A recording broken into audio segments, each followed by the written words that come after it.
AI की बात कर रही हूँ, यूथ की बात कर रही हूँ, सोशल मीडिया की यूज़ कर रही हूँ। जो एआई और टेक एक्सपर्ट्स हैं वो मुस्तकिल वार्न कर रहे हैं कि विद इन नेक्स्ट 5 इयर्स और सो आपके हाथ से चीज़ें निकल जाएंगी, and by that I mean कि चीज़ें रिप्लेस कर जाएंगी ऑटोमेशन के साथ। अब in this era where gen Z is already directionless, let me say this because हमने उनको कोई डायरेक्शन दी नहीं है, ना पॉलिसी लेवल पे ना सोशल लेवल पे एजुकेशन में कुछ हो रहा है ऐसा कि हम उनको कोई ऐसी डायरेक्शन दे सकें जिसमें दे एग्जैक्टली नो कि इसको पॉजिटिवली यूज़ कैसे करना है। And you are a perfect candidate to discuss all this because you been in the government, you are in to the education sector, so आप यूथ के साथ भी कम्युनिकेट करते हैं, आपने गवर्नमेंट का माइंडसेट भी देखा है पॉलिसी मेकिंग में। This is a big threat, ये AI and social media usages without any policy.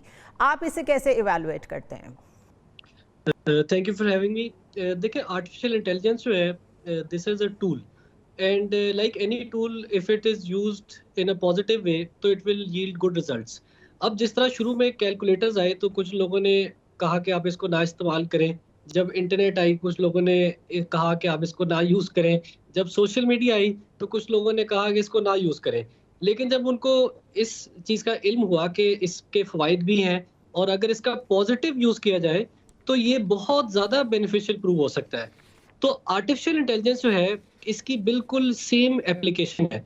अब मैं आपसे शेयर करता हूँ कि जिस तरह फ़र्ज़ करें आप एक मीडिया प्रोफ़ेशनल हैं, तो अगर कोई आदमी स्क्रिप्ट राइटिंग कर रहा है या कोई शो का प्रोडक्शन के लिए फ़र्ज़ करें रिसर्च कर रहा है, तो उसके लिए एआई उसको बहुत हेल्पफुल साबित हो सकती है। अगर कोई डॉक्टर है, उसने अपनी रिपोर्ट्स वेरीफ़ाई करानी है, तो उसके लिए ऑब्वियसली एआई बहुत हेल्पफुल साबित हो सकती है। लीगली लोग जो है वो अपनी जो पिटिशंस हैं, आपने पिछले हफ्ते नोटिस किया होगा कि चीफ जस्टिस ऑफ पाकिस्तान ने ये स्टेटमेंट दी है और उन्होंने एक एमओयू किया है कि हम आर्टिफिशियल इंटेलिजेंस को सुप्रीम कोर्ट ऑफ पाकिस्तान में यूज़ करेंगे। तो आप इसके मल्टीपल सेक्टर्स में इसकी एप्लीकेशन है और इसका पॉजिटिव यूज़ हो सकता है। एजुकेशन के अंदर मैं आपको एक एग्जांपल देता हूँ कि अब एआई ट्यूटर्स जो है लॉन्च हो रहे हैं और उसमें होता ये है कि आप सारा जो बॉडी ऑफ नॉलेज होता है वो एक एआई एजेंट को दे देते हैं और ये कंप्यूटर बेस्ड बॉट होता है और ये स्टूडेंट के जितने भी सवालात होते हैं उनको बेहतरीन तरीके से आंसर करता है। उसकी बनिस्बत एक अगर टीचर है और उसके पास 300-400 स्टूडेंट्स हैं अपने जो डिफरेंट कोर्सेज में वो पढ़ा रहा है, तो वो ऑब्वियसली अवेलेबल नहीं होगा। वो 24 घंटे अवेलेबल नहीं होगा। अगर स्टूडेंट रात को पढ़े, वो रात को नहीं जवाब दे सकता। अगर एक स्टूडेंट 5-6 बार एक ही सवाल पूछेगा, तो वो ऑब्वियसली ये हो सकता है कि फ्रस्ट्रेट हो जाए टीचर। लेकिन जो एआई चैटबॉट होगा, उससे आप 1000 सवालात भी पूछेंगे, तो वो आपको हमेशा उसका जवाब देगा। तो इसकी पॉजिटिव एप्लीकेशंस भी हैं, that positive is the utilisation भी है। that is the exact thing that I'm trying to come to कि इसका तो यूज़ जो है वो डिपेंड करेगा ना how we use it. Education sector किस तरह इसको यूज़ करने को इजाज़त देता है। Let's put it this way, why I am saying this because जो आपकी अपनी रिसर्च एंड एनालिटिकल स्किल्स हैं, अगर वो चैलेंज नहीं हो रही, आप उसको इनकॉर्पोरेट नहीं कर रहे और आप AI driven let's say project submit करा रहे हैं, तो हम अपनी जनरेशन को कितना ट्रेन कर रहे हैं टूवर्ड्स द कॉग्निटिव एस्पेक्ट जो उनका है कि उनको आखिर अपने ब्रेन को भी तो इस्तेमाल करना है ना। That is number 1। Number 2, we all know deepfake है और बहुत सारी ऐसी चीज़ें हैं, और नेटफ्लिक्स ने तो एक पूरी मूवी सीरीज़ बनाई है इस पे एडोलेसेंस के नाम पे कि किस तरीके से जो यंग माइंड्स हैं उनको ये चीज़ किस तरह इम्पैक्ट करती है। And now there is a big debate in the west कि 14 ईयर्स तक सोशल मीडिया पे प्रेजेंस नहीं होनी चाहिए बच्चों की। मैं उस होलिस्टिक वे में समझने की कोशिश कर रही हूँ कि क्या हमारी गवर्नमेंट, हमारे एजुकेशनिस्ट इस बारे में सोच रहे हैं? बड़ा अच्छा सवाल है। देखिए, एक है ह्यूमन इंटेलिजेंस और एक है आर्टिफिशियल इंटेलिजेंस। अब ह्यूमन इंटेलिजेंस जो है वो बेस्ड है on whatever you have read, whatever knowledge you have, whatever experience you have. On the other hand artificial intelligence जो है उसके पास मिलियंस ऑफ पेजेस और मिलियंस ऑफ डॉक्यूमेंट्स की एक्सेस है और जब आप उसको एक प्रॉम्प्ट देते हैं तो वो उस सब दुनिया की नॉलेज को, दुनिया की रिसर्च को, दुनिया के एक्सपीरियंसेस को इकट्ठा करके आपके सामने उसका जवाब रख देती है। राइट। अब आर्टिफिशियल इंटेलिजेंस जो है, इसने करना ये है कि इसने ह्यूमन इंटेलिजेंस को इंक्रीज करना है। अच्छा, इसमें जो एक बड़ी बात है वो ये कि अगर आप अपनी थिंकिंग, अपनी जो आपका फर्ज करें आपने जो सोच जो सोच गौर व फिक्र करनी है, अगर आप वो एआई को टोटली आउटसोर्स कर देंगे तो ऑब्वियसली फिर आप नुकसान में रहेंगे। हम्म। इसने काम इस तरह करना है कि पहले you have to do your work and then AI will take it to the next level.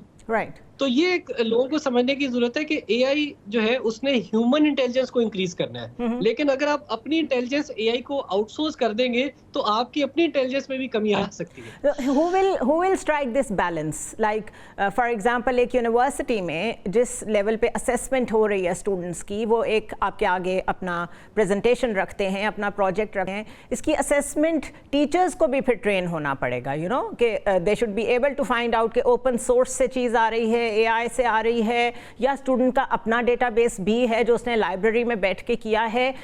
ये क्यूमुलेटिव अप्रोच क्या आप समझते हैं कि ज़रूरी है इनकॉर्पोरेट करना इनटू द पॉलिसी? जी, बहुत बहुत पर्टिनेंट क्वेश्चन है। दुनिया की जितनी लीडिंग यूनिवर्सिटीज हैं उन्होंने दो काम किए हैं। नंबर वन, उन्होंने अपनी फैकल्टी को ट्रेन किया है कि हाउ टू काउंटर ये जो जनरेटिव एआई है जिसमें लोग प्रॉम्प्ट्स देते हैं और पूरी पूरी लेट्स से असाइनमेंट जो है एआई से करवा लेते हैं। तो Absolutely. नंबर वन, उसको काउंटर किस तरह करना है। नंबर टू, उन्होंने कहा है कि किस तरह आपने इसको अपने फायदे के लिए इस्तेमाल करना है। और नंबर थ्री, जो टूल्स हैं, जिस तरह दुनिया का सबसे बड़ा प्लेजरिज्म टूल है टर्निटिन, उसके अंदर अब ये मॉड्यूल आता है कि वो जो स्टूडेंट की असाइनमेंट होती है उसको वो जज कर लेता है। एआई खुद इतनी स्मार्ट हो गई है कि वो स्टूडेंट की असाइनमेंट को जज करके बता देता है कि इसमें कितने % एआई यूज हुई है। राइट।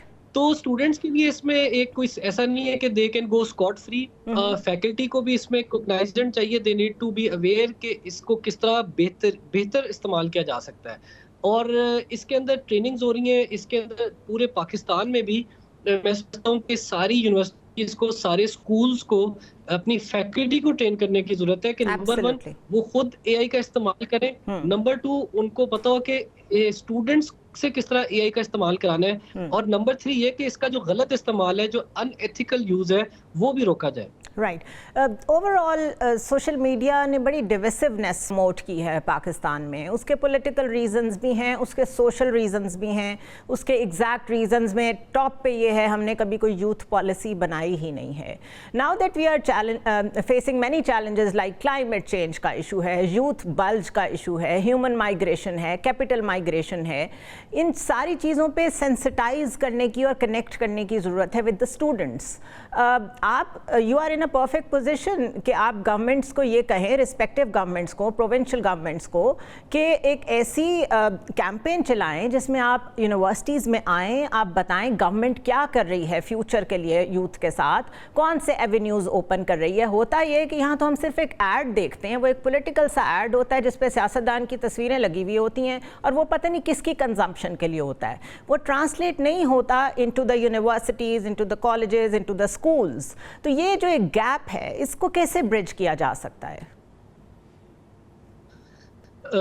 इसको देखिए, स्टार्ट तो पॉलिसी लेवल पे ही होगा कि गवर्नमेंट के अंदर अवेयरनेस हो कि हमारे पास जो यूथ है इसको एसेट कैसे बनाना है, और ऐसा ना हो कि अगले 10 साल में ये हमारे लिए बहुत बड़ी एक लाइबिलिटी बन जाए।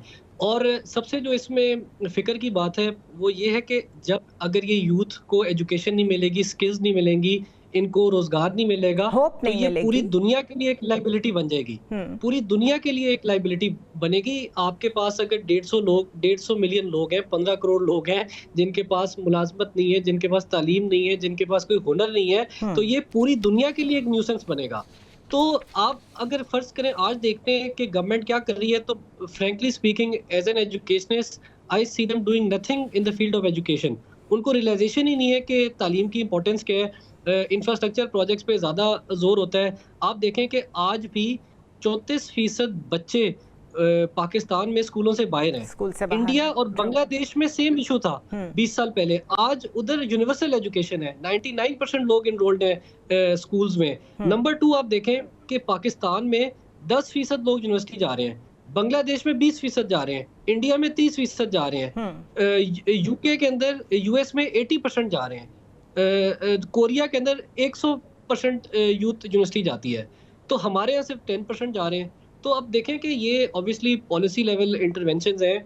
एजुकेशन जो है एक बेसिक ह्यूमन राइट है। आप एग्जैक्टली। अगर किसी को तालीम देते हैं तो वो काबिल हो जाते हैं कि किसी भी पेशे का वो इंतखाब कर सकते हैं, अपने लिए रोजगार कमा सकते हैं, वो एक एंटरप्रेन्योर बन सकते हैं। लेकिन इधर तो हमें नजर ही नहीं आता कि गवर्नमेंट की प्रायोरिटी के अंदर लीडरशिप आपकी एजुकेशन का वर्ड भी यूज करती हो, एजुकेशन का कोई प्लान देती हो, एजुकेशन की कोई पॉलिसी कोई शेयर करती हो। प्रायोरिटी कहीं तो नजर ही आती हो